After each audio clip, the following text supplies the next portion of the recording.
I love me some offline TV. Their chemistry is just top notch, so high octane energy, so fun. And not to mention Broden, their content manager, content creator, producer, what have you, he's killing it with the ideas and content bangers that he's coming up with. So they were doing one of their legendary unboxing videos, and they made jokes, they made light of some of the more cringy, uncomfortable situations that happened.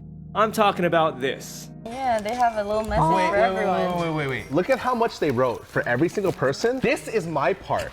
The one line right here. Look at this. It says daddy. It just says Dear Scar Daddy. Pokey has the longest. Yeah, Pokey has a fucking 2 paragraphs. I hope I get to meet you. You're really pretty. Mwah, mwah. Hand in marriage, please. I love you crying. You're so beautiful. Please let That's me. enough, sweetie. Thank you. Oh my god. That's enough. Thank you. Holy shit. Little separate messages for you guys. Don't read out loud. And we can't forget about this. Oh, okay. You don't want to know. You know, I get it. She's really attractive. She's a gamer. She's the girl of your dreams because of these 2 simple qualities. I know. But I have some sad news for you. She will never love you. Now, I don't know who needs to hear this, but it needs to be said. Some people will disagree with me and say, what's the harm in having this fantasy, in having this one glimmer, sliver of hope that keeps you trucking along? And to that I say, you can do better. Now, before I answer that slanderous, yucky comment, we have to address a couple things first. A lot of female streamers, not a lot of them, all of them, they get hit on and they get complimented. Let's be real, they get sexually harassed all the time. You're not being some romantic, suave Casanova by sending them personalized messages, professing your love for them, telling them how beautiful they are. They're the most beautiful creature that's ever been glossed by your eyes. No, sometimes it could just come off as creepy and desperate. And more than that, she's more than just a pretty face.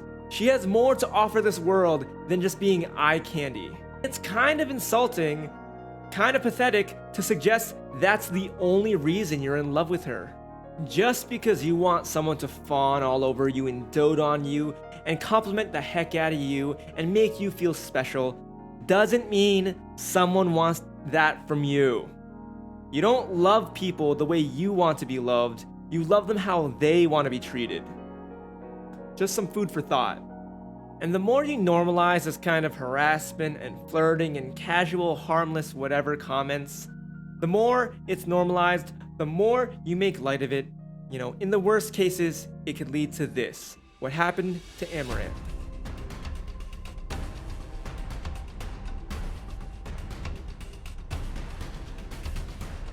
I wanted to talk about this when it happened. I was very late to the party, but Mr. Ludwig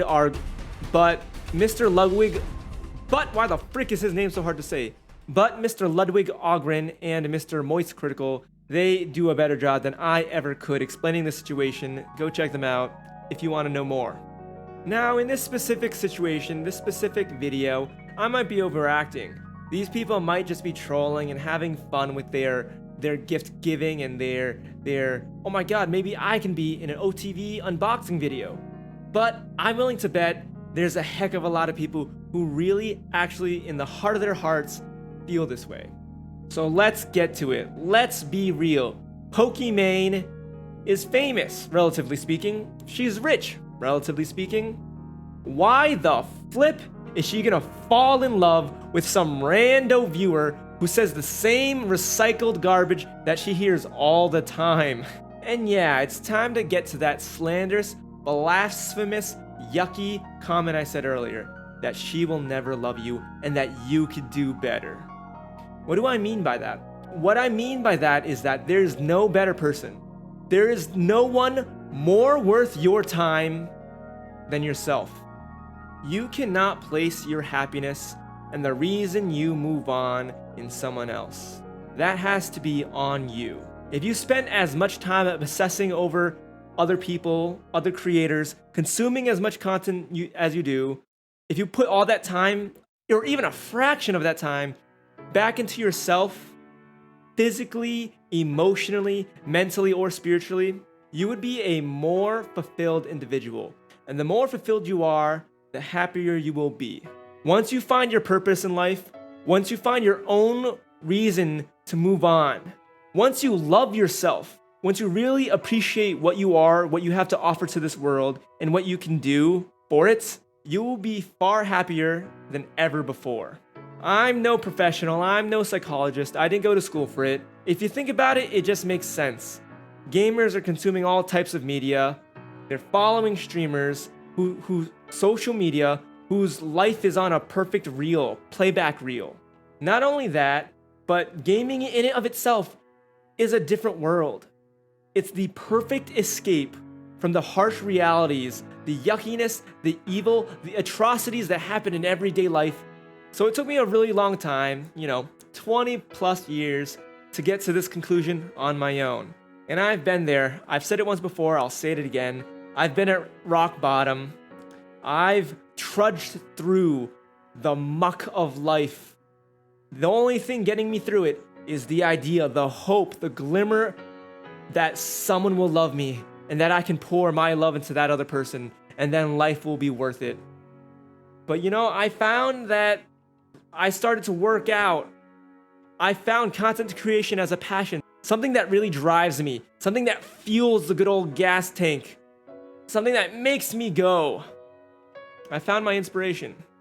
And I found that once these things came together, once it clicked, oh my God, what a day to be alive. And I want you to feel that way too. And so yeah, I'm just one person. It's just one experience. So take it with a grain of salt. But I think it's worth exploring and it's worth taking note of. So that being said, that's all the mumbo jumbo I've got for you today. So as always, long live the brotherhood.